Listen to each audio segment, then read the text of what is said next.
मावशी म्हणू द्या, मावसा म्हणू द्या, ते त्यांना सगळं बोलण्याची मुभा आहे. त्यामुळे आपण त्या बाबतीत जास्त बोलायचं नाही. त्यांना बोलू द्या काय बोलायचं,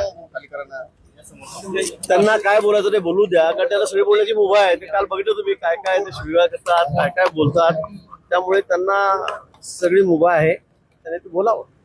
सुषमा अंधारेने काही फोटो ट्विट केले का मुलीसोबत आपले? काय ते कोण आहे मुलगी आणि काय भूमिका त्याबद्दल? मी आता त्या बाबतीमध्ये सविस्तर खुलासा करणार आहे, पण मी या संदर्भामध्ये आज मुंबईला तक्रार केलेली आहे. फोटो मॉपिंग करून काही फोटो दाखवले जात आहेत, सेल्फी घेतलेले. आता सेल्फी घेतले, मी ते फोटो बघितले, पण काय ते काय अक्षरपणे मला कळत नाही. पण ते काही मॉबिंग केलेले फोटो आहे त्याच्यामध्ये, आणि ते फोटो फक्त बागेचे मागचे लोक कट करायचे, 2 जण सेल्फी घेतात दाखवायचं, अशा पद्धतीने चाललेलं आहे. मला वाटतं या संदर्भामध्ये मी सखोल चौकशी करण्याच्या संदर्भात विनंती केलेली आहे, आणि मला वाटतं लवकरच काय विषय तो समोर येईल. आपण कायदेशीर भूमिका घेणार आहात? प्रश्नच नाही. मी त्या संदर्भामध्ये तक्रारीच केलेल्या आहेत, आणि मी सविस्तर खुलासेवर त्या संदर्भात बोलणार.